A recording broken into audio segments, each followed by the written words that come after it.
Assalamualaikum warahmatullahi wabarakatuh. Video kali ini kita akan membahas persoalan tentang hutang otomatis lunas atau hutang auto lunas.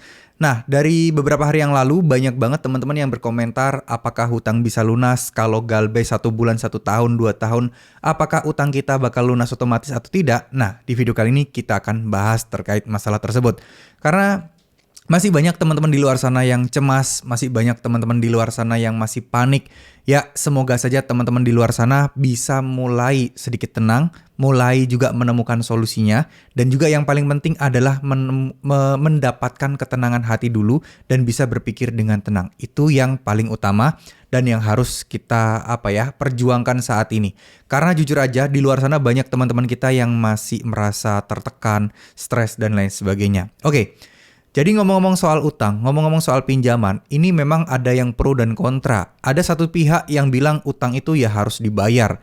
Kalau nggak dibayar, ya tanggung sendiri akibatnya. Kalau nggak dibayar, ya akan kena masalah agama dan lain sebagainya.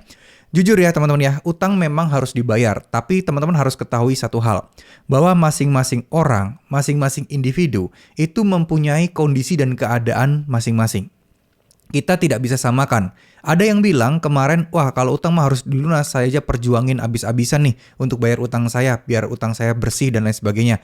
Nah, kita tidak bisa samakan dengan orang yang memang tidak ngerti dan tidak tahu harus cari uang di mana lagi. Masa iya harus menyarankan gali lubang tutup lubang? Masa iya harus menyarankan untuk ngejual barang-barang yang lain? Masa iya harus menyarankan tindakan kriminal dan lain sebagainya? Kan nggak kayak gitu.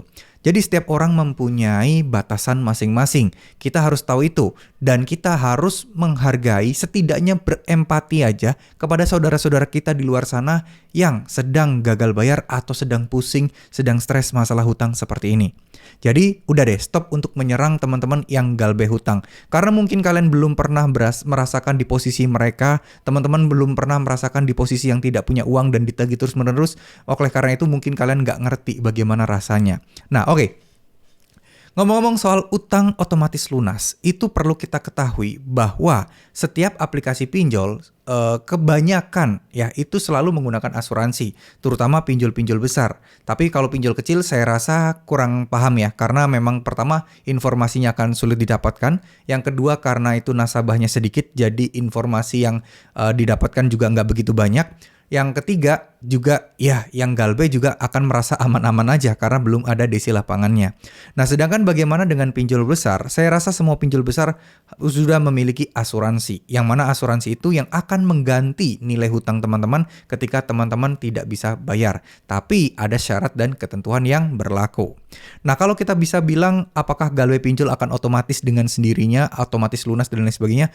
Ada kemungkinan iya karena peluangnya sangat besar ya. Di mana ya kita membutuhkan waktu yang cukup lumayan lama. Tapi tentu saja ini nggak mungkin kalian dapatkan 1 bulan 2 bulan langsung utang kalian lunas, enggak. Butuh waktu yang sangat-sangat ekstra panjang. Nah, inilah yang harus teman-teman pahami. Diperlukan ketabahan, diperlukan juga ketenangan hati, diperlukan juga sebuah rasa bisa, rasa sanggup, rasa bisa melalui semua ini. Itu yang paling penting. Karena apa? Karena teman-teman akan berjuang, akan dihadapkan dengan penagihan-penagihan dan teror-teror yang mungkin menurut kita semua nggak masuk akal dan itu semuanya isinya pelanggaran-pelanggaran.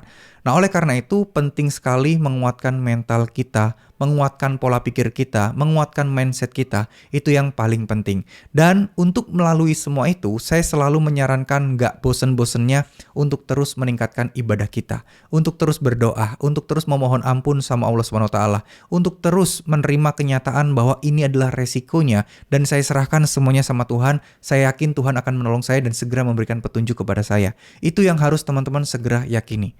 Karena solusi di luar sana, solusi di manapun ini, tidak akan ada yang bisa memberikan kalian otomatis langsung instan utang kalian lunas. Nggak ada teman-teman. Semuanya tergantung kalian sendiri. Semuanya tergantung bagaimana kalian berpikir. Semuanya tergantung bagaimana teman-teman bersikap. Itu yang paling utama. So, sekarang apa yang harus kita lakukan? Belajar untuk mulai menerima, oh ya udah ini resikonya. Saya akan hadapi, saya sanggup, saya bisa, saya mampu, dan Allah pasti akan menunjukkan jalan keluarnya. Itu yang harus teman-teman tekankan, harus teman-teman waspadai.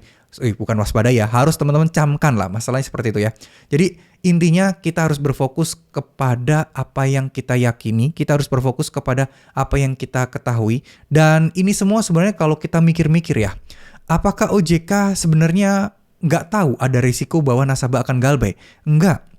Ada aturan dan ada undang-undang yang sah dan ditandatangani yang sudah berbentuk sebagai POJK, peraturan perundangan di negara, itu sah, di mana OJK menyebutkan bahwa aplikasi pinjaman online ketika membuka sebuah bisnis atau usaha untuk pendanaan seperti ini akan ada risiko nasabah-nasabah yang tidak bayar, dan itu adalah konsekuensi dari si aplikasinya. Sedangkan untuk nasabah itu juga akan ada sanksi-sanksinya seperti denda dan juga slik OJK yang akan terblacklist.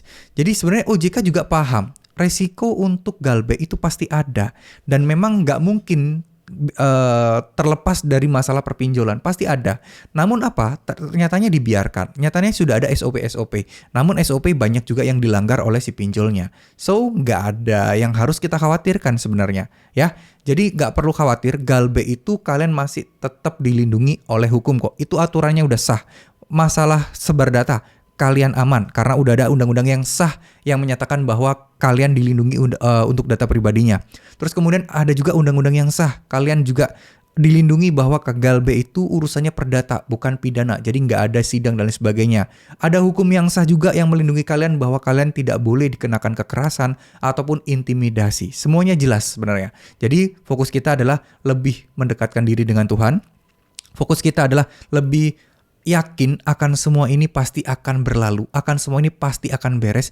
Itu yang harus kita yakini ya. Setiap hari, setiap saat, itu yang harus kita yakini. Oke, semoga apa yang saya sampaikan bisa bermanfaat. Mohon maaf jika ada salah-salah kata. Terima kasih. Wassalamualaikum warahmatullahi wabarakatuh.